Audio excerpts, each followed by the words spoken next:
Alright, so this is just going to be like a short tutorial video where I explain how to do my start, I give tips, and I'll break it down into 5 different sections to make it as easily digestible and understandable on how exactly to do it.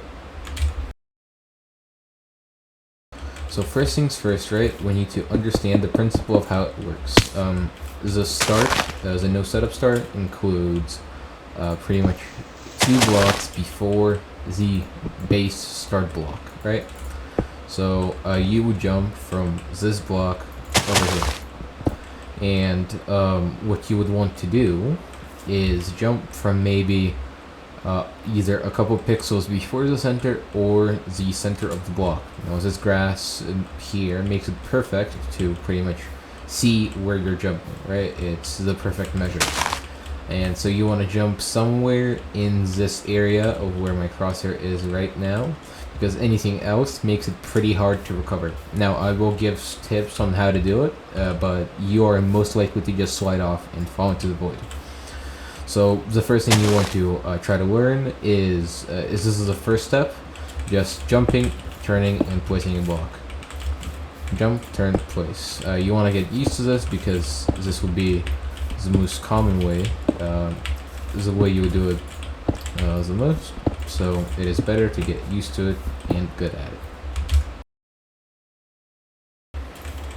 Now that everyone can hopefully do this, the next step is learning to properly aim.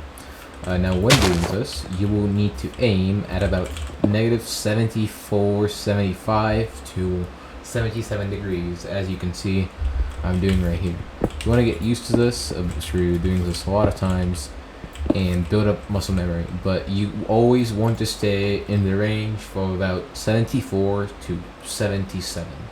That's your ideal range. Now lower and higher are possible, but they require some extra adjustments that I will cover later. So you want to get used to this angle.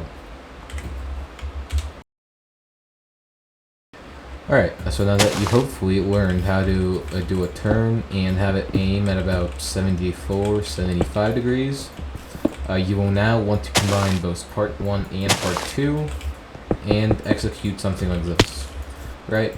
So hopefully everyone is able to do this from just this angle, and this will be the first part of actually learning the bridge. If you've done this for long enough, you will notice how sometimes you get the elevated start, just like intended, while at other times you don't get the elevated start and start from 1 block below. And the reason behind that is when you place the block. If you place the block at about these pixels, I would say you have an appropriate amount of time to start the elevation, to perform the elevation start. While anything past maybe the midpoint would be unlikely for you to start from the top block. This is the core principle behind starting on 1 block above. And the next step, I'll share one more tip on how to easily start above.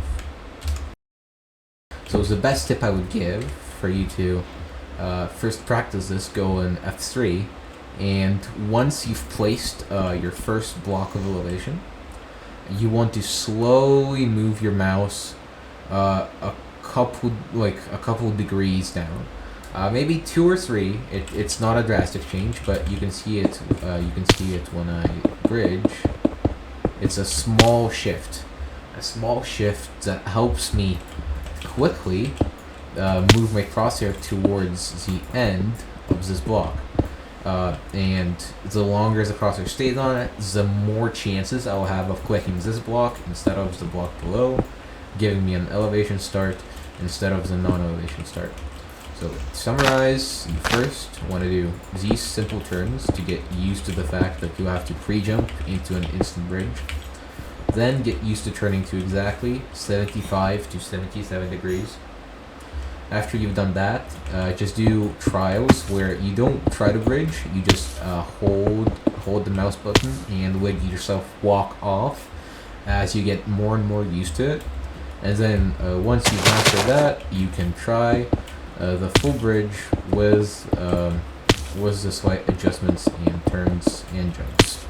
Get used to it, learn it. I'm still not the best at it, but I'm working on it, and I hope you can learn too.